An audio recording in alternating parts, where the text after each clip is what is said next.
It's that time of the month. Yep, getting over a bad cold. Can you hear this?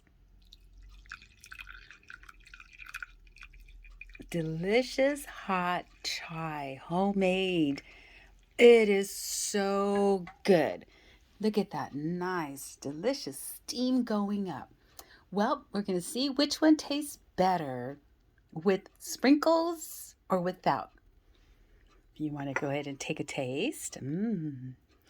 It's not September, but I love my September cup.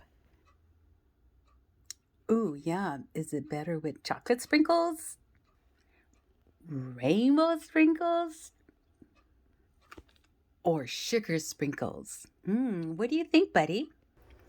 And these are the ingredients I use: the cardamom pop seeds, organic cloves, star anise, cinnamon, and black pepper.